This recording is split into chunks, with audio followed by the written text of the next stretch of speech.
నమస్తే. ఎన్నో ఆధ్యాత్మిక కార్యక్రమాలు మన ఛానల్‌లో ప్రసారం అవుతూనే ఉంటాయి. మీ నుంచి కూడా అశేష స్పందన లభిస్తుంది. అందుకు ముందుగా మీ అందరికీ కృతజ్ఞతలు. ఇక ఉపనిషత్తులకు సంబంధించి చాలా ప్రముఖులు మాట్లాడుతూ ఉంటారు. రకరకాల ఎగ్జాంపుల్స్‌తో చెప్తూ ఉంటారు. కానీ మనకి అర్థమయ్యే భాషలో ఉపనిషత్తులకు సంబంధించి ఒక పరిశోధన చేసి ఎన్నో పుస్తకాలు రాసి ఆహ్, చాలా అంటే చాలా శ్రమ పడుతున్నారు ఈ వయసులో కూడా అని చెప్పొచ్చు. 60, 10ల వయసులో కూడా చాలా చక్కటి ప్రయత్నం చేస్తూ ఉన్నారు మసన్ చెన్నప్ప గారు. మనందరికీ సుపరిచితులు. ఆచార్య మసన్ చెన్నప్ప గారితో మాండికోపనిషత్తుకు సంబంధించి ఈరోజు మాట్లాడబోతున్నాను. ప్రతి వీడియోని ఫస్ట్ నుంచి లాస్ట్ వరకు వాచ్ చేయండి. మీకేదైనా డౌట్స్ ఉంటే కామెంట్ బాక్స్‌లో తెలియజేయండి. లేదా గురువుగారిని మీరు కలవాలి అనుకుంటే స్క్రీన్ మీద కనపడే నంబర్‌కి కాల్ చేయొచ్చు. నమస్కారం అండి.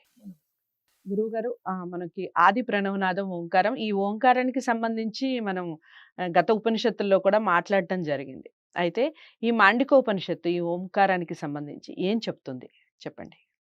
మాండూక్యోపనిషత్తు అందలి విషయాన్ని, సారాంశాన్ని తెలుసుకుంటున్నటువంటి హిట్ టీవీ ప్రేక్షకులకు నా నమస్కారం. ముఖ్యంగా ఈ ఉపనిషత్తు ఓంకారం గురించి చెప్తూ ఉంది. ఓంకార రహస్యాన్ని మనకు చెప్తూ ఉంది. ఏమిటి?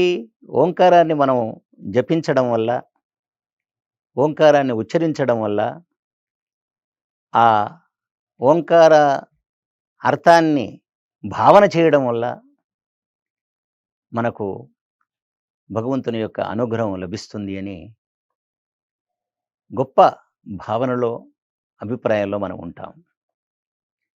కాబట్టి ఋగ్వేదీయులు ప్రణవోపాసకులు, సామవేదీయులు ఉద్గీతోపాసకులు. ఉద్గీతమన్నా, ప్రణవమన్నా, ఓంకారమన్నా ఒకటే. ఈ ఓంకారం గురించి మాండుక్యోపనిషత్తు చాలా విషయాలు మనకు తెలియజేస్తూ ఉంది. ముఖ్యంగా ఇందులో ఓమిత్యేకాక్షరమిదం సర్వం తస్యోపవ్యాఖ్యానం భూతం భవత్ భవిష్యత్ ఇది సర్వం ఓంకార ఏవా అని ఉపనిషత్తు మనకు చెబుతూ ఉంది. ఏమిటిక్కడ? ఓంకారానికి వాచకం అంటే ఓంకారం అనే పేరు పరమాత్మది అన్నమాట. అంటే ఓంకారం అనే శబ్దము చేత పరమాత్మ తెలియబడుతున్నాడు. అంటే పరమాత్మ యొక్క నామం, పేరు ఏదైతే ఉన్నదో అది ఓంకారము అని.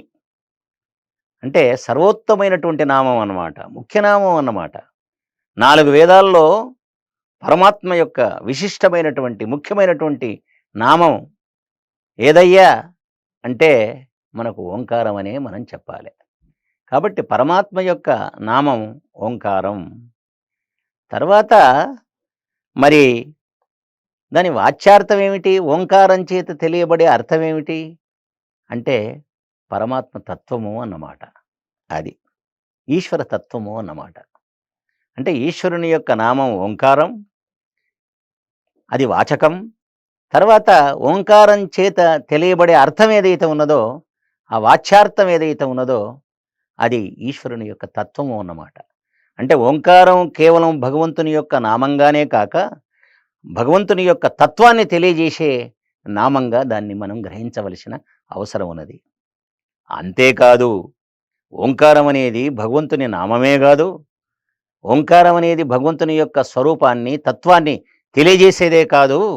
ఈ ఓంకారం ఏం చేస్తుంది అంటే ముఖ్యంగా అది ప్రపంచాన్ని వ్యాఖ్యానిస్తుంది అని కూడా ఈ ఉపనిషత్తు చెప్తూ ఉంది. అంటే వాచకం, వాచ్యం, తర్వాత మనకు వ్యాఖ్యానము అన్నమాట. ఎంత గొప్ప విషయం చూడండి. అంటే ఈశ్వరుని యొక్క నామం ఓమట, తర్వాత ఈశ్వర తత్వాన్ని ఓంకారం తెలియజేస్తుందట, అంతేకాదు ప్రపంచాన్ని వ్యాఖ్యానిస్తుందట.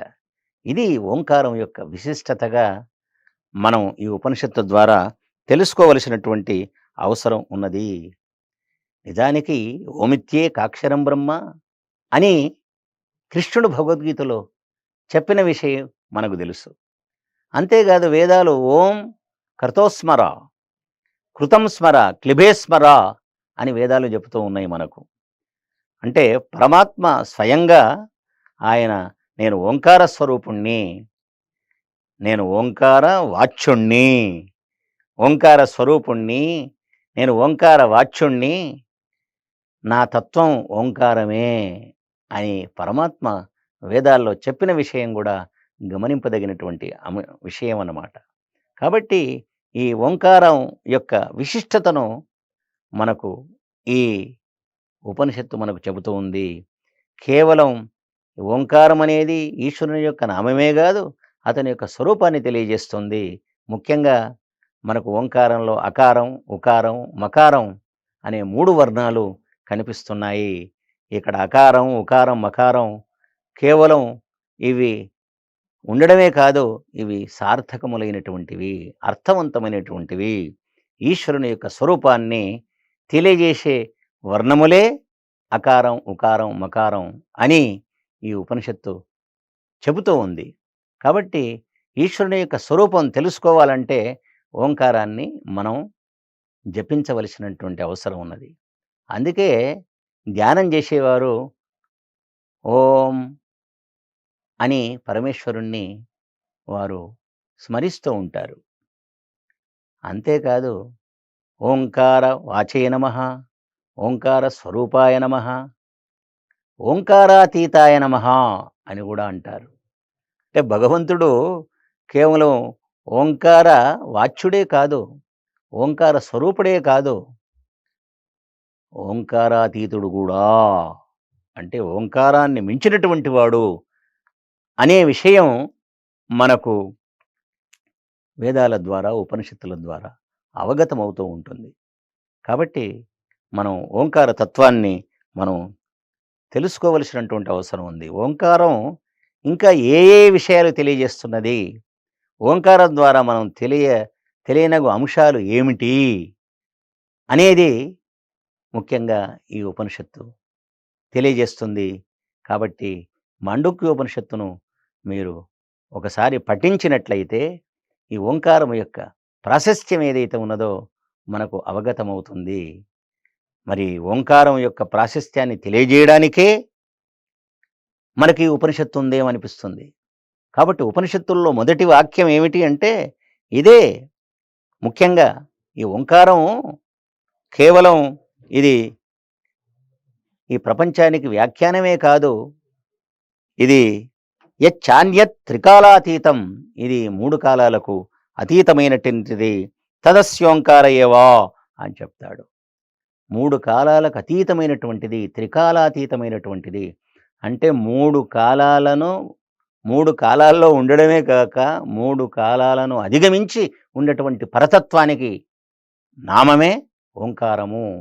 కాబట్టి ఓంకారము చేత త్రికాలాతీతుడైనటువంటి పరమాత్మ తెలియబడుతాడు అని మనకు ఈ మాండుక్య ఉపనిషత్తు తెలియజేస్తూ ఉంది. నమస్కారం. ఈ ప్రశ్నకి సమాధానం అనేది చాలా చక్కగా వివరించారు కదా గురువుగారు. మసం చెన్నప్ప గారిని మీరు ఈ ఉపనిషత్తులకు సంబంధించి ఏదైనా వివరణ తెలుసుకోవాలి అనుకున్నా, దీనికి సంబంధించిన పరిశోధన అసలు గురువుగారు ఎలా చేశారు అని తెలుసుకోవాలి అనుకున్నా, స్క్రీన్ మీద కనపడే నెంబర్కి కాల్ చేయొచ్చు.